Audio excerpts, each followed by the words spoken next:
my first marriage that I mentioned, I didn't really know what I was doing. I just got married because I was scared. I was scared that I was unlovable. Yeah, I didn't realize that up until, late 20s, everything I had built in my life was based on someone else's expectation of me.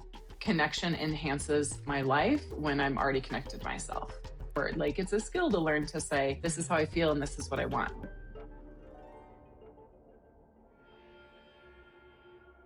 Welcome back to Retrieving Sanity, your recovery-focused podcast with your host, Keegan. Today, we are exploring the intersection of the analytical mind and the spiritual heart. Our guest is a Harvard graduate, an engineer, and an MBA who left the corporate world to solve a different kind of complex system, the human heart. Now, Violet Lange is a Reiki master and relationship coach who has helped hundreds of women move from the exhaustion of dating burnout into fulfilling, committed partnerships. She's a survivor of complex trauma who rewired her own attachment style to find her soulmate, a man she actually met in a dream 3 weeks before they met in the flesh. And I really have to ask, real quick, is love really the most powerful force on the planet, and why does it feel like the hardest one for people to embody sometimes? Yes, I do think it's the most powerful force on the planet, although there's lots of powerful forces, and we're at the whim and mercy of those, and also in alignment with those sometimes throughout the day. And I think it's hard to embody because there's a lot of out there, to be honest. People are told you have one soulmate and don't blow it. It's what? Talk about a scarcity mindset, right? Yeah. I think there's, lots of souls we could build beautiful lives with, and we have choice. There's not just predetermined or I can't help who I fall in love with. That we have choice, we are empowered, but we have to wade through the external noise, the internal noise. We have so much to transform. Mm-hmm. Some of us more than others, depending on our childhoods, depending on, just things that happen to us in our life. So I do think it's pretty hard to embody. And also, I think we get taught this really watered down version of love. Love is just being nice all the time, just being kind, Yeah. My mom said when I was getting divorced from my first husband, she was like, but he's nice. Isn't that enough? And I was like, no, it's actually not. No. So I think, redefining love as an individual. What do each of us think is our authentic version of love? And then can we embody that? And can we integrate, I think about the chakras, all of our different energy centers to express love in the most expansive way and the most authentic way.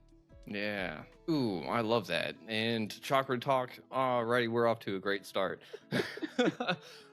So real quick, before we get too much further, I really have to ask you too, what do you think love is if it's not just being nice all the time?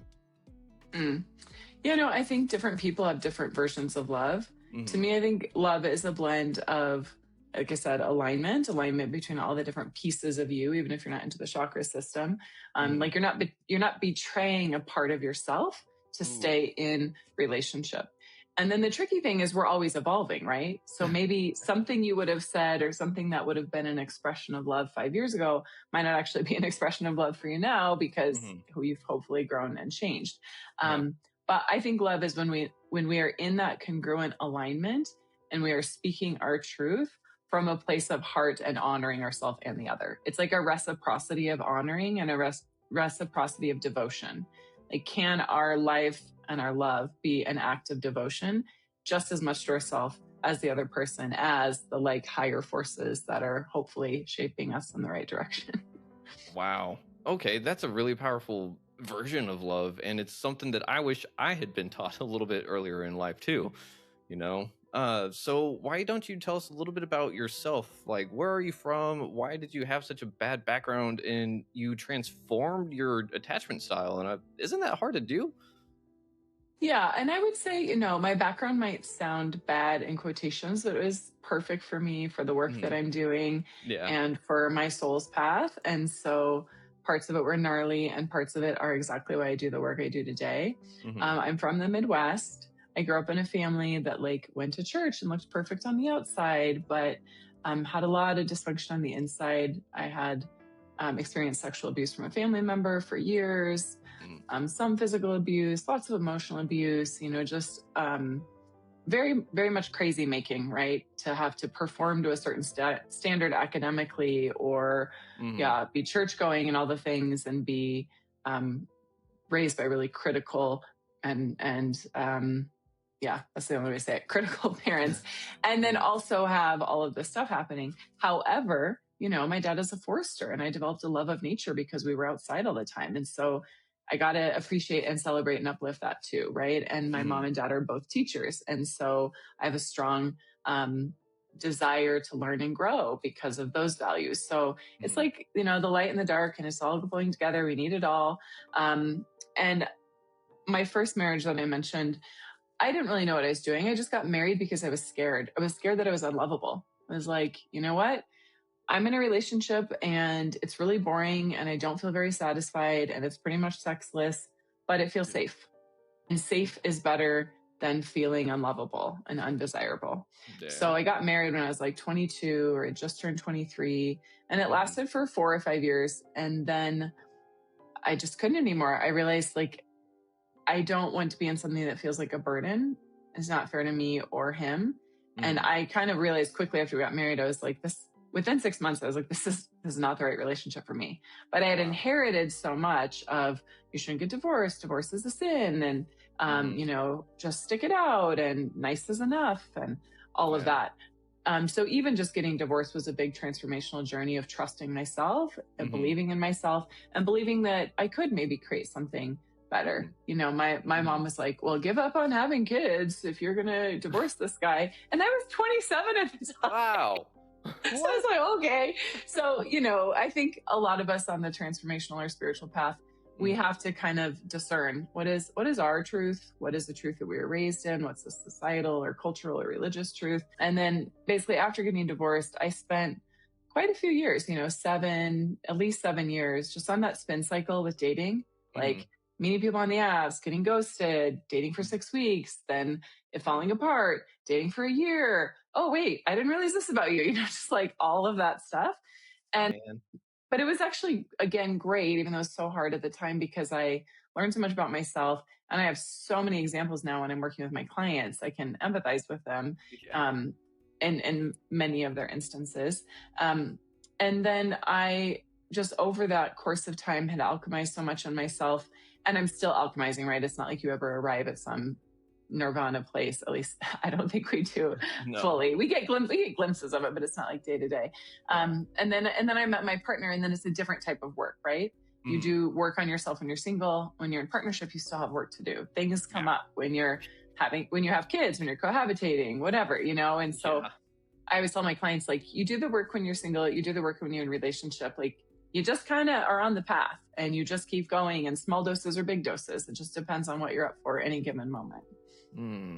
Okay. Wow. First, I'm really sorry that you had to go through a lot of the trauma and stuff. And like, you just put it so beautifully, because the light and the dark go hand in hand. And sometimes we don't know that what we've been through is actually going to be used to help some other people in the future. And whenever we can look at it like that lens, it's cool, it's nice. But I mean, in the middle of it just sucks. So I think one of the cool things, though, that you kind of highlighted without really saying it, though, is that your journey didn't really start until you were almost 30. And a lot of us sit here and we're like, 20s, and I mean, whenever I hit 30, it was like, okay, I was getting out of rehab and stuff. And so my life was like, okay, like, I screwed up everything already, so what now? But for you, it was kind of the same way, because you thought that everything was just kind of going to go that one road, right? And you were married, so that's it. And like, that was kind of the end goal, right? Yeah, I didn't realize that up until, late 20s, everything I had built in my life was based on someone else's expectation of me. That I didn't have any authenticity. So, I mean, I shouldn't say any, but, it didn't matter if I had a fancy degree, because why did I get that degree? Was it for me, or was it to like make some status move in a society that maybe didn't even care about my best interests? Or, getting married, like I said, the first time out of fear. And so I had on the outside, like, a lot of markers of success in my 20s. And then when I was 27, I got divorced, moved. Actually, I moved a different country. I moved to Toronto. Wow. I took a job at a nonprofit, even though I had just finished my degree in business, because I was like, actually, I don't really want to like work for the, major consulting firm I had worked for. Mm-hmm. And then I had, $200,000 of student debt it was just like all the destruction phase was glorious in some ways. It just happened so fast. Like within a year, it was all gone. And what's funny is like, I have the biggest question mark about that phase of my life. Actually, not the hard stuff. The hard stuff, I'm like, okay, I can see that. It was more like, wow, I spent like 10 years chasing other people's dreams. That's the time I wish I could get back, not the other times. Yeah. Oh, man, I'm right there with you, because it sucks, whenever we find out that we may not be who we thought we were. So there's kind of like an identity shift for you all over. So how did you manage that? Because that your whole world gets flipped upside down. Inside, outside, black is now white, so on and so forth. And it's hard to make sense of anything. So did you start from the ashes, or did you kind of look for a spider web that had some dew on it or something? I love those metaphors. And I had chills when you were saying, like everything changes, an identity shift. And, a lot of people call that an underworld journey or a dark night of the soul. And I mean, I'm human. I still kind of shudder. I'm like, oh, I'm probably going to have more of those, but it's kind of good. It's kind of good right now. Like, let's not do that yet if we don't have to. But I think sometimes like when you kind of work in these, I don't know, witchy or transformational ways, you just kind of know like, okay, I got to really appreciate when times are golden, because there's times when they won't be. But it feels like every time I go through a death cycle, I learn more about myself, and I feel like just a tiny bit less scared of it next time. And you can find a lot of beauty in those cycles. But in that like major destructive cycle where so much of my life was changing, it was kind of a combination. It was less about me kind of like starting from the ashes, and it was more about, following the threads, like you said. So I had gotten injured at the time, and I couldn't really do anything other than yoga. But I had done yoga in the past, but I'd kind of like not been as connected to my practice. But then, the universe works in amazing ways, because I was injured doing yoga. I was working at the nonprofit, but I was only on like a 1-year fellowship. And I knew that time was ending. And the studio I was practicing at, I was like, yeah, this is pretty cool. I'm going to like see what's up with them. And so I looked on the database of my grad school background, and the person running the company, or second in command of the company, went to my school. So I was like, okay, that's an opening, So I like had a phone call with him, and he's like, do you want a job? I was like, sure. So it's like the injury led to yoga, more yoga. Yoga led to me having this job in California. And at that job, because I was working for this yoga company running their programming and development, and at one point their retail, I got personal development for free. I got like free yoga teacher training, free meditation training, like so much free stuff that, I mean, I would have liked to have been like, oh, I totally would have paid for all those things, but maybe not, So it's kind of like this really amazing thing that happened. And I moved to Los Angeles because of that yoga job for Yoga Works, which is now, they're not really operational, but they were, at the time. And that's also where I met my husband. So it's like this huge destruction phase following these threads then led to all of this expansion. So again, like I can't wish away the destruction, because then I wouldn't have had all the beauty that I'm in now, Yeah, you've got to pick up the pieces to build something new, right? And it's kind of like life is a lot like a Lego set, because we can build something and it can break, and we can just build something else, But I think that we do limit ourselves in a lot of different ways without even realizing it. So what were some of the things that were holding you back? Because you were trying to live up to other people's expectations. You were trying to fulfill other people's dreams. So what really was the spark that got your fire going? Yeah, I think I went through a period, or I know I went through a period of a lot of deep loneliness and a lot of grief. The grief of like the illusions that were shattering, and the ones that I was shattering too, right? Like I'm the one who ended it with my husband. So it's not like I'm just some passive victim that hard things happened to me. I was co-creator in that. And yeah, there was a summer I was living in New York City and I was just felt kind of dead inside. I was just really alone.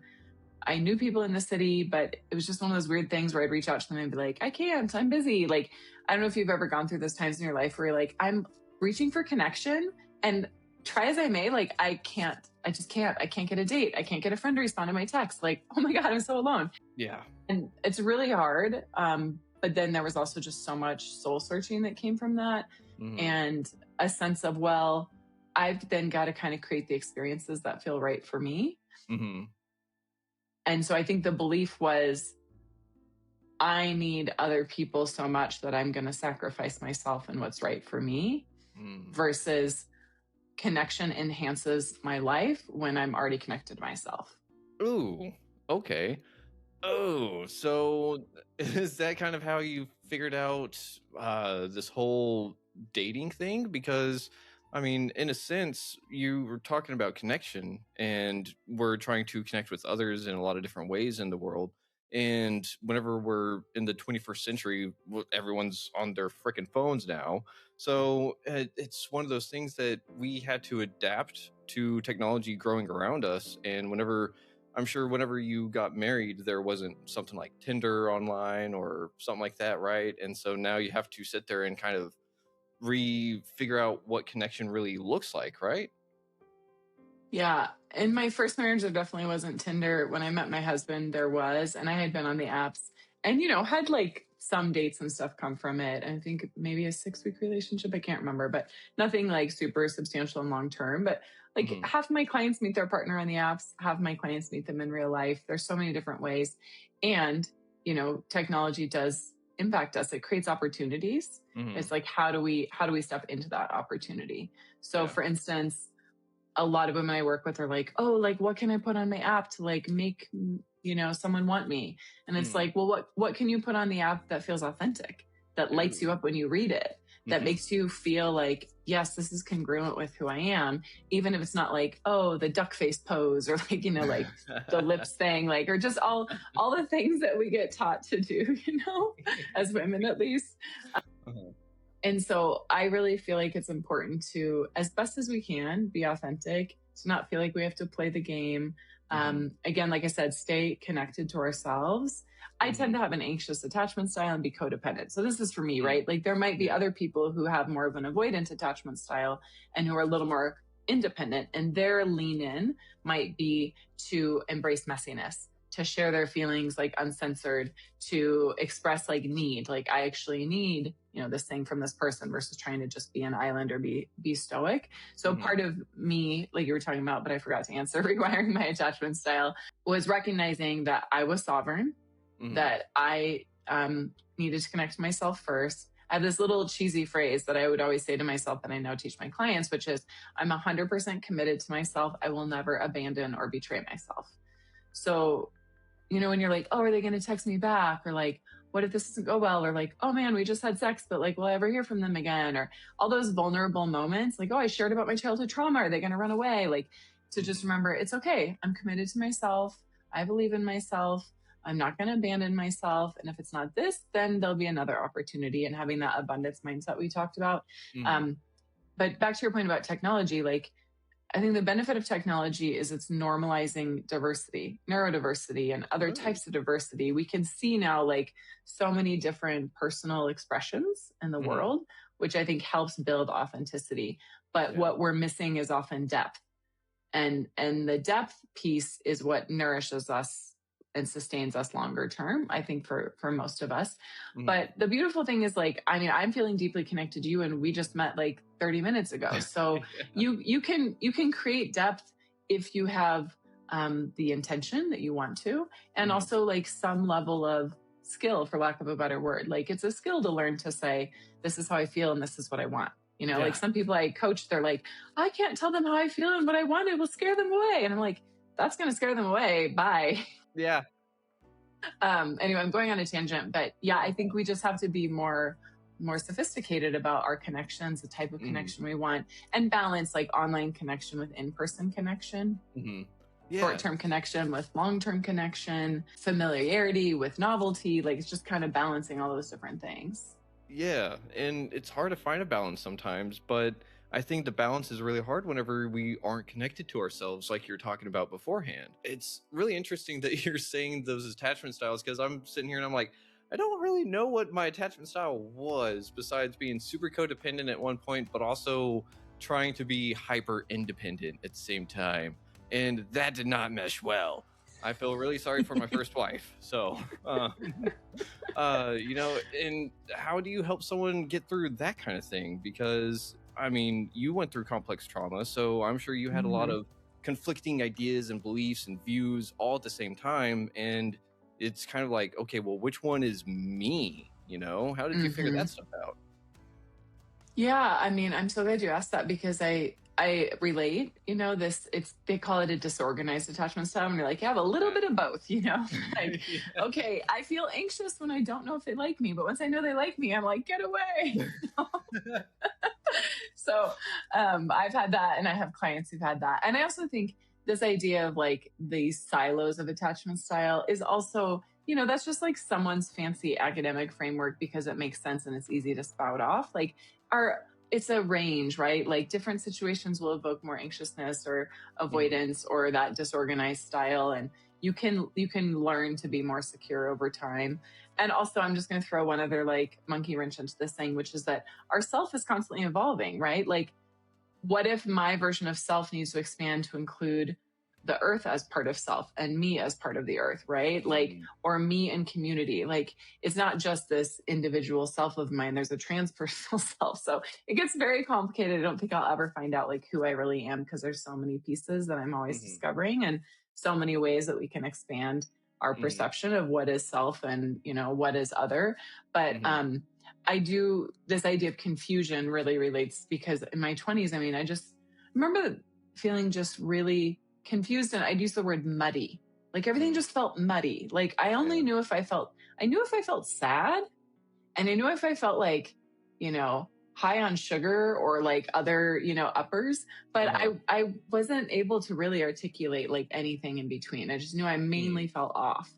Yeah. And I remember my therapist being like, wow, that's, when I started going to therapy, like, oh, that's interesting. There's like this whole range of emotions Mhm. that I never really looked at. So um, I think it was just over time that I started feeling more and more trust. Like, oh, this feels resonant. Like, I can't even maybe say like, oh, this is true, because truth is always in some ways relative. But Mhm. um, a lot of it was, I needed safe spaces where people believed me. Like, Mhm. I didn't feel like my experience was valid in a lot of my upbringing, right? There were other people always defining my reality. Yeah. And when I started just being in more spiritual spaces, to be honest, with Mhm. people who were also on growth paths, who were happy to it's not validate, because it's not like it was their decision whether what I spoke was true or not, but like to provide some empathy and accept. It's like then all of a sudden my compass got a little more accurate. Like, oh, Mhm. okay, yeah. Like, I can believe myself, and I can trust these things coming up, and I can um really trust my body. A lot of it was like, okay, well, what feels true in my body? But I'd spent so much of my life not living in my body that, like, at first I was like, I can't trust my body because it feels like crap there. Yeah. Why would I trust that? But Oh then it was man. like, oh no, I can trust it. But she needs a lot of love. Yeah. And that's the hard part, right? Like being able to trust ourselves whenever we've kind of been relying on everyone else to define reality for us. And like you said, Mm-hmm. reality is shifting. And whenever I was in therapy, I was telling my therapist, I was like, there is no such thing as an objective truth. And she was like, what do you mean? I was like, there's no such thing as an objective truth because everyone's making their own truth. And so there's your truth, my truth, and everyone Mm-hmm. else's truth at the same time, and that we call the world. And it's just consciousness incarnate. So it's just Mm-hmm. kind of like, where do we want to set ourselves up? But it's so hard to do that whenever, I mean, the world is just trying to sometimes keep us down. Mm-hmm. What's that word? It's not conspiracy, because that's like everything and everyone's out to get you, but it's the opposite of, where the universe is actually trying to help you out. And it's one of those things that we find that through connection. And whenever we connect with ourselves, it makes it so much more visceral, I guess, because in some sense it makes it real. You know, like connecting with others is kind of sometimes like playing a video game. It's like I'm talking to someone, you know, like and you go home and you're like, wow, what was that? That was a bit weird. But then you sit there and talk in the mirror or just talk to yourself, and it's like you can have a real like life-changing experience just with the conversation. So is that something that you kind of encourage your clients to do, is to do positive affirmations or something like that? Yeah, I like to work at the mind level, the heart level, and the body level. And I know a lot of coaches are like, it's top down, like what you believe impacts your feelings, that impacts your actions. And I'm like, yeah, and also like our actions impact all these other things. And our heart actually has more brain cells than our brain, you know? So there's like more consciousness, supposedly. I can't remember the study. I think it's like HeartMath, this organization that studies coherence and vibration and everything. But anyway, there's just as much, if not more, intelligence in our heart than in our brain, and all this stuff on the gut biome and like how much intelligence is that. So I feel like we're constantly discovering that we are not just our thoughts, even though that was a popular idea for a while. But I do think we need to have beliefs that we can go back on when we're in a funk to shift our field, right? Like if we're in a low vibration state, and not that we have to be love and light all the time, but if we're in a low vibration state, it can help to just be like I said, you know, I'm 100% committed to myself. I will never betray and abandon myself. Or my feelings matter. My suffering matters. Yeah. It's okay that I'm human and I'm here and I'm doing the best that I can. And I do think, to your point, like we can have a conversation with someone or a date or a relationship and then be like, wow, I'm processing that. That was interesting. We can always learn and grow. There's this guy, and I'm blanking on his last name. His first name is Tom. And he's like this guy who talks about consciousness. And to your point about video games, he's like, you know, when we're in this world, we're in a multiplayer game. Yeah. But when we die, we're in a single player game. Yeah. And so then it's like, how do we kind of reconcile both of those? Like, how do I remember, knowing that I'm kind of leaning codependent often, how do I remember that I'm really also in a single player game right now, me and my connection to source? And then if someone was leaning more towards the hyper independent and be like, oh, remember you're in a multiplayer game, like get out and talk to some people, like allow yourself to be influenced by others. You know, we're all the drops in the ocean together, like all of that. Oh, that's a beautiful way to look at that. And I'm going to have to use that for myself, because that speaks to my subconscious, my little psyche, the little kid in me, the multiplayer, single player. Like, all right, that makes sense, you know? But one of the things that I'm kind of hearing, and correct me if I'm wrong, but I had watched a YouTube video not too long ago that was talking about why spiritual tools, or rather religious tools, don't work for women. And I was like, very curious. So I watched the whole video and I was blown away. And I was like, wait a minute, this makes sense for me. And let me explain though, because the YouTube channel was breaking down the patriarchy, I believe, and she's talking about how the religious tools that men utilize, or the major religions, are talking about sacrifice self for others. And that's how I was raised. You know, I was raised to sacrifice self for others, blah, blah, blah. And then my household didn't really make that any better. And so it was one of those things where I grew up without an ego. I grew up without an identity, rather. And so whenever she was talking about spiritual tools for women, it's about building an ego, building empowerment, and not sacrificing self, because women already do that. So if they try to do the religious tools, they just sacrifice themselves more, and they're like, oh, I'm actually really good at this. Why is that? And it's because they've been doing it forever. And the guys are the ones that need to sit there and learn to dissolve ego a little bit, to communicate and do this kind of other stuff more. But it's the women that really should be empowered to do their divine thing, you know? So is that kind of how you would say everything felt for you? Like doing the traditional route didn't really do you well, and you kind of had to break off and be like, what the hell was all that about? Absolutely. I mean, that was a lot of my, you know, identity crisis and up leveling and transformation and all that we kind of talked about, and then cycles of that obviously since then.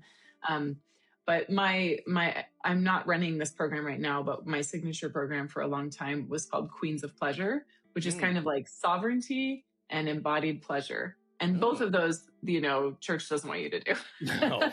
They're like, don't have a voice, don't have power, don't have boundaries, and heaven forbid, don't connect to your vagina. So anyway, I feel like for all of us, men and women, and everything in between, like we've been taught to disregard our own feminine and the feminine principle of earth, embodiment, pleasure, spaciousness, connection, the we versus the I. I mean, but obviously without getting codependent. And the presence, right? Like not being growth oriented, future oriented, like gotta achieve, gotta make so much money. That's impacted men just as much as it has women. And so I see that as a great loss for everyone, and also a great opportunity now that we get to reclaim those things. So yes, a big part of my work is teaching women that their feelings matter, their suffering matter, they have a voice, they have choice, and that they can date in a way that's like, I'm not exactly sure the right word, but a lot of my clients are like, oh, well, I was pissed off that he showed up 20 minutes late. And I'm like, cool. Well, what did he say when you told him that? She's like, oh, I didn't tell him that. I'm like, why? And she's like, well, because he's going to think I'm angry, or like, it's okay. It doesn't matter. And I'm like, you don't have to say it rude, but you can just be like, oh, wow, I'm feeling kind of like bummed and frustrated that you were late and I almost left. I feel like both of our time is really valuable. What's up with that? Yeah. And then, because not only are you then teaching yourself that your truth matters and you can do that you're safe, like most likely this person is going to not create bodily harm. I would hope not, if you say that thing. And you get to know that person. If they're like, oh, well, why are you so uptight? Quit being such a bitch. Then you're like, okay, I'm not going to go on another date with this person, But if they're like, oh my gosh, I should have texted you. I'm so sorry. I was stuck in traffic and I kind of felt nervous about this date. And I was hoping it would be as late. And then I couldn't find parking. Then you're like, okay, cool. Now at least I know where you're coming from. But next time, please text me. So it's an opportunity. I feel like even when we have the uncomfortable situations or emotions, when we are willing to speak our truth in a heartfelt way, then we learn and we grow and we can kind of discern, do I want to spend more time with this person or not? And the same thing about, I mentioned on our profile, like our profile should be an extension of who we are. And that will also communicate who we are, what we want, and what love looks like for us. Like we were talking about at the beginning, right? Because my version of what a healthy relationship is might be different than yours. And so it's about truth coming from a place of embodiment. And the pleasure piece is also important because it's not just like, hey, this is my truth. I need 20 things from this man and he better have a bank account of this much. That is also not going to work. Right. So it's like the truth that's grounded in pleasure, the seed of truth that's like in this field of pleasure. And the pleasure is like, oh, well, actually what feels really good is to be seen and appreciated and to be able to co-create magic with someone. And maybe it doesn't really matter how much is in his bank account because I feel loved in a way I've never had before. Like that is the goal. That's more important than these kind of criteria that we might have on a list. So I'm kind of, again, going on, I'm a big talker, but truth kind of grounded in pleasure. Yeah. Okay. And real quick side note, don't worry about going down rabbit holes. That's what we do here at Retrieving Sanity, because sanity is the name of the rabbit and it's running. So I love it. So one of the things, whenever you talk about embodying pleasure, like what does that look like? Because like you said, whenever we're growing up, a lot of us are taught like, no, pleasure is bad, or figuring out different things to make you feel good are bad and stuff. And that leads someone like me to be like, all right, well, what makes me feel good? And then also what makes me not feel, because feelings are apparently bad and I can't turn one off. They all get shut off. And I found that out the hard way. So what exactly does embodying pleasure look like to you? And how do you teach your clients about it? I'm glad that you mentioned that, right? Because it's not just, oh, I'm going to choose to feel pleasure and feel nothing else. And people oftentimes will tell me like, well, why don't you talk about, leaning into your grief and leaning into your anger and like talk about all those things. And I do, especially with my clients.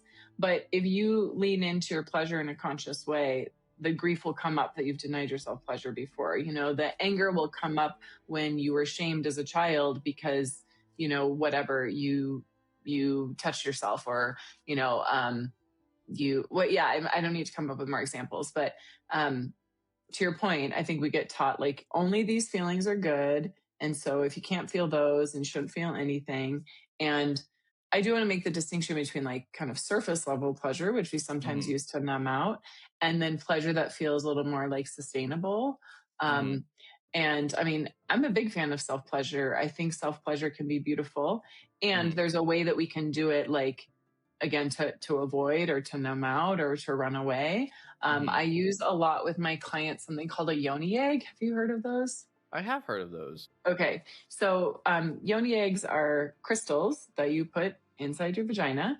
And they bring the properties of the crystal, plus your intention, plus pelvic floor therapy, like squeezing, breathing, doing different kind of visualizations.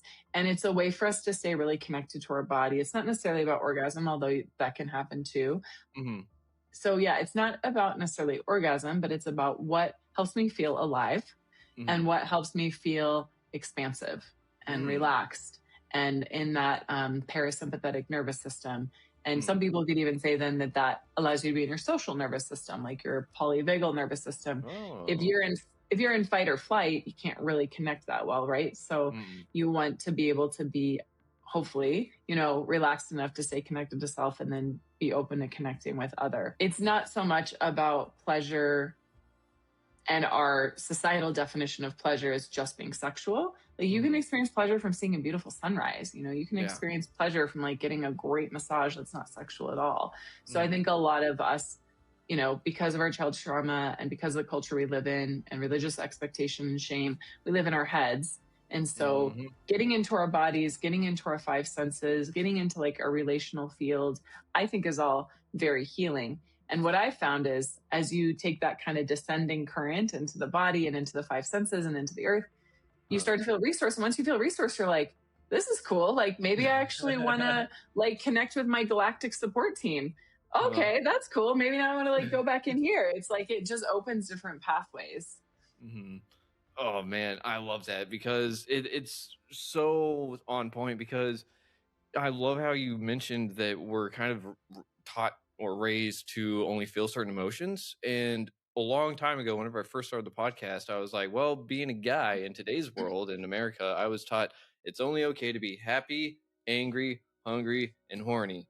So I can only be and it's just, it is not really like, see, it's not very, it's like, and so whenever I got into therapy, like my therapist had a feeling wheel on the ground that was my seat. But I would sit there and I would just sit there and look at it and just be like, oh, there's so many more emotions. And it was really interesting because each one can be so refined and so like nuanced that I felt it before, but I had no idea how to describe it. I didn't know that there was language to describe those feelings because I'd shut myself off to them so long ago, and I really do think that, like you said, if we're not feeling safe with ourselves, we can't feel safe around others. And I know for myself, I didn't feel safe around me. I couldn't trust myself.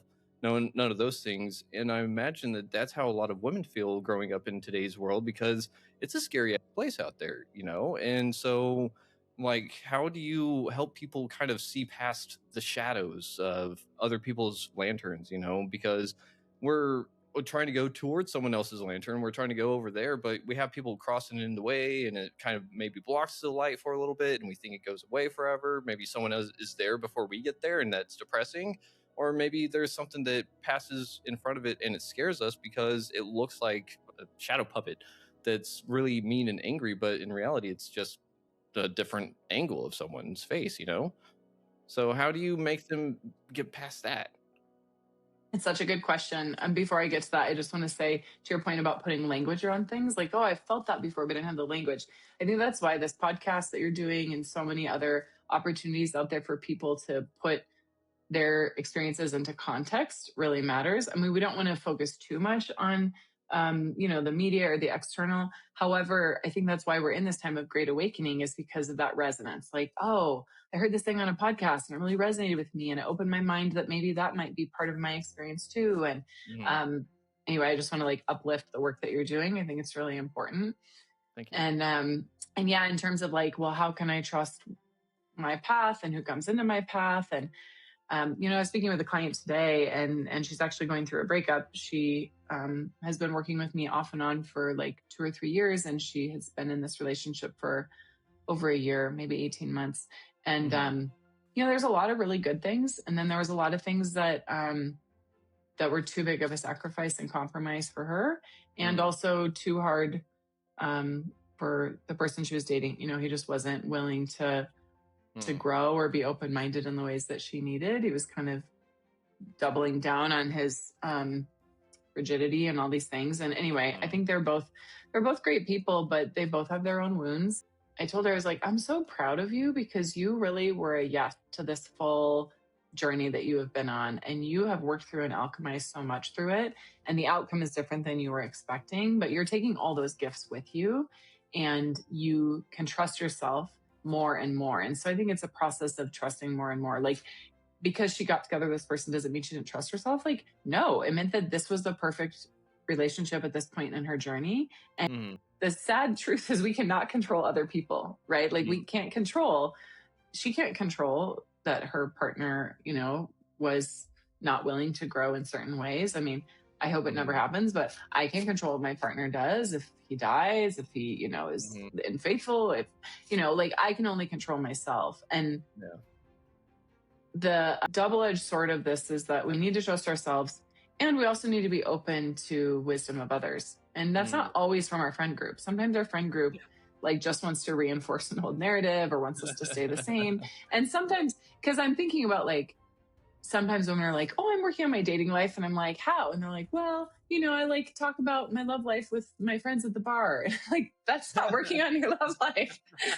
So we do need external input, but from the right sources, which is, I'm biased, but coaches, therapists, books that inspire you, podcasts that inspire you.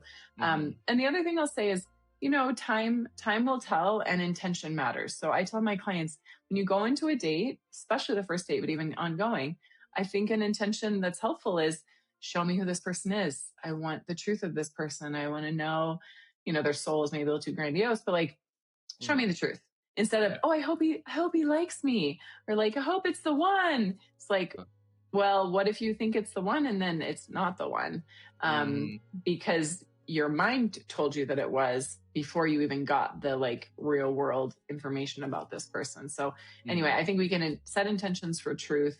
We can be willing to go into the shadowy places ourselves, because if the truth is they're not the right fit for us and we're willing to embrace that, we're going to have some grief in the short term, but we'll move through it. Just like this client, she's going through a grieving process now, but I'm 1,000% certain she's going to meet someone who's an even better fit, who's going to nourish her in different ways. So, and I think we can all benefit from our own metaphysical practices to deepen our intuition, right? We can't just outsource our intuition to other people. We need to be doing our practices, whether that's yoga or divination or calling in the directions or working with drums and shamanic circle or medicine journey, or, there's so many ways that we can do our work. But the more we refine our kind of inner knowing, then the more hopefully we notice sooner. And if we don't notice, it's because that needed to happen. We needed to have this experience in order to wake up to, XYZ within us. And in terms of the fear, I mean, I have a lot of trust issues. I still worry, oh, what if my husband cheats on me? Or what if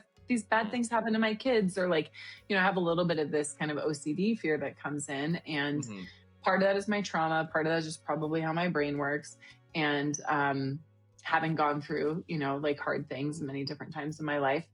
And at the same time, it's my spiritual practice to be you know what, I'm going to lay this fear on the altar of love and just live boldly no matter what.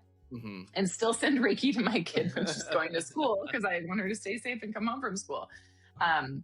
But yeah, I think, I'm not an expert in what's fear and what's reality, because that's something I have to live every day. You just hit a lot of really good points, and I'm sorry to say this, but one of the things that I've got to ask is, do you think that we can see you on in the future? Because I just realized we're further into this episode than I would have liked, because holy cow, this conversation just went, whoa. The rabbit went fast. The sanity rabbit. I can come back. We can do another episode. No problem. I've had a lot of fun too. It's been great. Sweet. Where can people find you if they're looking to utilize your help and get your spiritual knowledge about the dating world and how to embody their embody their personal pleasure? Yeah, there we go. Mm-hmm.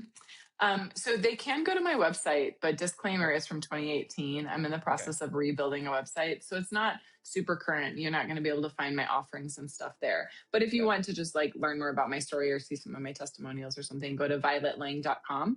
But I work really deep with people and I love getting emails and connecting. So the best way to actually reach out to me is just violet@violetlange.com. And I'm happy to either be like, oh, this book would be great for you, or let's hop on the phone. Maybe you're like a good candidate for this program I'm running. I'm in a new phase in my business, so I'll have other offerings coming up. I do group programs and I do one-on-one and I do retreats. But I like to consider myself a little bit more of like a cosmic matchmaker or like an oracle and a mystery school. So I'm not like, yo, I'm on Instagram 24 hours a day. So if you find me on social media, you'll probably be disappointed. But I do have a podcast also called The Pleasure Path. So you can find my podcast, The Pleasure Path. Yeah. Awesome. I think you were on episode, 180 something? Yeah, that was pretty awesome. Congratulations. That's awesome. Thank you. Yeah. It's been dormant for a while, off and on.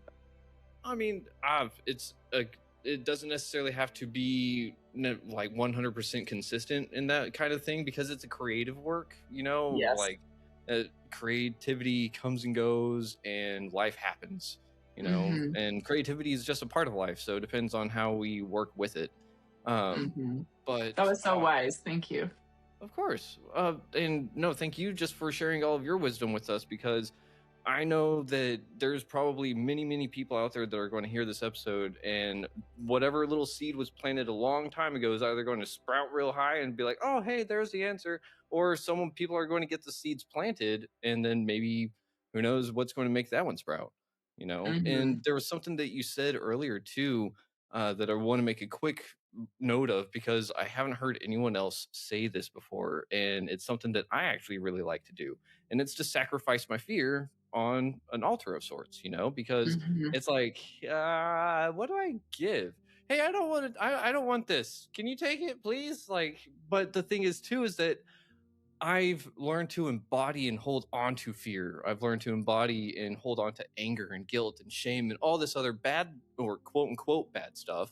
But that's one of the things, is that if I can offer it up to the higher good, to whatever is going to listen and take it, then if it works, let it work, And so not a lot of people realize that it doesn't have to be like tithings or money, physical things that we sacrifice for ourselves or others, but it can actually be what we're feeling that we're afraid of, maybe. So thank you for pointing that out for other people out there that are wondering, what can they do whenever they don't have money at church, or they don't have money to give people, whatever. I don't know. I guess it just doesn't work for the Red Cross and the bucket guy in front of Walmart. So, but real quick, Violet, I do have to ask, do you think that you're ready to play our video game? God, you got me on video games. It is kind of a video game because I'm online and we're on video. But yes, I'm ready. I'm ready. Awesome. So, Violet, our game today is the Love Alchemist Lightning Round. So I'm going to read a series of dating scenarios or spiritual concepts, and I need you to categorize it as lead, something that needs to be transmuted or healed, or gold, a sign of alignment. And I need you to also give a practical engineer's tip or a spiritual tool for each one. Are you ready? Yeah, I'm ready. Awesome. Scenario number 1. He's perfect on paper, but you feel bored on the second date. That is lead. Lead. So that's something that can possibly be transmuted, but my tip is to, is the boredom coming from you? Is it coming from the other person? If you go into a third date, can you make it more interesting? Like, do something that you would find fun. And if you're doing a fun activity and you're still bored with this person, then that's kind of a sign. So I would just be really intentional. And I would ask yourself, like, how connected am I to my own passion and my own embodiment? So maybe do a little bit of sensuality with your 5 senses. when you're not on the date, to stay connected to that part of you. And then, or on the date, whatever.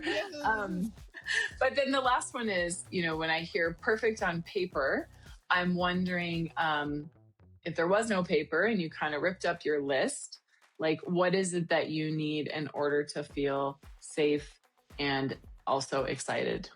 Ooh, okay. I love that. And I do think people should tear up their list before they get there and just say, screw it. Let's see how it goes. Totally. Number 2, using a pendulum to choose your dating app photos. I think this is gold. I use metaphysical tools all the time.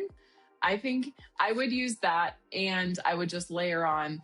I have some best practices, and I'll just share a few. Like wearing sunglasses in all of your photos, not a great idea. People need to be able to see your eyes, having a blend of like full body and close-ups, not having closed body posture and like hunched over, people want to see and feel like the fullness of you. So yeah, using a pendulum is a good idea.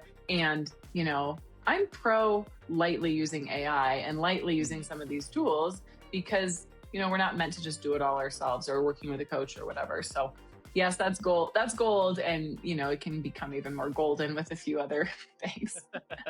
Ooh, thank you for sharing a little bit of your dating expertise with us.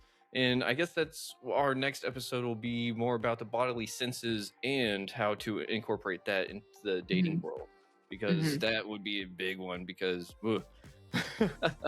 Number 3, you have a disagreement about the bill on a date. Is that lead or gold? I think it kind of depends, it depends on what the disagreement is and who it's between. If it's between the two people on the date, like, I thought you were covering it and I thought whatever. I actually think it can be used to learn more about this person. So in some ways it's kind of gold because anytime you hold differences, you learn about the other person. And it does not necessarily mean that you're going to be connected, but polarity, like opposites attract and then similarity binds. So having some amount of opposite is like, okay. So let's say the one person is like, oh no, I want to split it. And the other person's like, no, I want to cover it. Then you're learning about that person's values. They want to be integrity. They want reciprocity, all that. If it's an argument like with a server, like, oh, I thought that was this, and this. I mean, you can look at it as, okay, this person is comfortable speaking their truth. But if they're being rude about it, then like that's lead, So it kind of really depends on the context. I would say, my intuitive sense is that it's lead. Like, I don't like a lot of disagreements, especially about somewhat petty things, but I think it could be used. It could be a golden opportunity. And I'll just share one quick tool, which is this simple sentence: I feel blank, I want blank. So, I feel taken aback about this. You asked me to dinner. I'm so sorry. Like, I thought that meant you were paying. I just want to clarify like what this is and what you were expecting, because I was confused. And I also don't want to bring in my own expectation that you just pay for everything. So it's like, it's an opportunity for dialogue anytime you share how you feel and what you want. Yeah. Okay. Thank you. That's another great insight that someone should be able to use. And next one, number 4, is feeling butterflies in your stomach. Is that anxiety or attraction? I think I'm trying to feel it can into go both ways too. I know. I'm going to say that that's oftentimes anxiety. I know that's not a popular answer, but I'm going to say that that's lead. Because sometimes the anxiety is like that rush of the chemicals that we had in our old trauma response, right? Like trauma. I'm like hoping maybe this person can meet all my unhealed needs and I'm projecting my mother and father onto them. But it can be worked with. And I would work with that through like breath, deep breathing, maybe doing like a solar plexus meditation, getting grounded, like going out on the earth barefoot if you can, if it's not bad weather. Because I think butterflies are different than desire, right? Like Yeah. Desire is like, ooh, I feel attracted to this person. The butterflies to me are a little bit more about expectation and performance. Like, can they meet all my needs and can I meet theirs? So like, it's not bad to have them, but I would look more for what I call like spiritual sparks or embodiment sparks. Like spark to me is a little better than butterfly. Yeah. Yeah, I like that too. Spark better than butterfly. Catch the wings of the butterfly on fire. There we go. Number 5. He mentions his crazy ex within the first 20 minutes. Oh, that is lead. Good. Yeah, that is lead. Oh my God. Don't talk about an ex, especially on the first date. Yeah. Yeah. Okay. Did you get a spiritual tool for that one? Is it just GTFO? Yeah. I mean, I'm actually like, I feel like if people are being really negative or talking about exes on the first date, that is kind of a hard pass for me. But a spiritual tool would be to make a lighthearted comment like, oh, are you psyching me out here? Are you talking about your ex on our first date? Like, hello. Didn't she read whatever, meme that don't do that? Yeah. I don't know, like maybe make a joke and see, but I mean, it probably just tells me either they don't necessarily have a ton of relational intelligence or they're just still really processing with their ex. And maybe neither are what you're looking for. Yeah, so I hope not. Number 6, final one, the Goldilocks phase. How do we know that someone is just right? Yes. I don't think we actually know someone is just right. I don't think there is anyone who's going to be just right. So, I actually think that's lead. Even though I talk about the Goldilocks phase in my podcast and with other people, I think it's more that we have to get good at knowing what isn't right in order to find what is right. And because things can change so frequently and so much, I think it's just better to stay aligned with like, this feels the most resonant of my choices right now, and I'm going to lean into this. So I think Goldilocks is gold because she's being discerning. Yeah. So I'm going to say that idea is gold, but we don't want to become complacent. Just like, oh, okay, this is just right. Or we don't want to look for perfection. Okay. I like that a lot. And I think I'd have to agree, because whenever it's like, it's just right, next day could definitely not be right. So it's kind of like in the moment kind of thing. Like where is each person at in the moment? But that's just my limited experience. So let's see. And with that being said, because you played our wonderful The Love Alchemist lightning round, we have decided to honor you with the title of the Architect of Sacred Alignment for Retrieving Sanity. So I love that. Thank you. That's so fun. Well, I appreciate you being on the show and everything, because I mean, everyone has to figure out a little bit more way to get connected with themselves so that they can connect with others and then really make some magic happen. But I've got one last question for you. Violet, the name of this podcast is Retrieving Sanity, and we explore how all facets of living life impact mental health. Looking at the incredible motley adventures of your life, what does retrieving sanity personally mean to you today, and what's one practice or perspective you believe is crucial for anyone on that journey? Yeah, to me, retrieving sanity just means becoming more and more connected to the wholeness of yourself. And that's always changing. It's like a kaleidoscope, right? You have to keep turning the wheel. So yeah, keep turning the wheel of the kaleidoscope. And I didn't get a chance to mention this earlier, but I'm a big fan of dream work. And so keeping a dream journal, writing down your dreams. If you're not into dreams, like walking meditation, anytime you can get in a liminal space, get beyond the noise of the outer world. Okay. I love that. Thank you. With that being said, everyone out there, thank you for listening to Retrieving Sanity on WDJY 99.1 FM. And as always, try to love yourself, love others if you can, but you gotta love yourself first. And if you're having any mental health crisis, you can dial 988 and 741-741 is the number you can text as well if you don't feel like calling someone. And we will see y'all next week. With that said, much love. Shalom.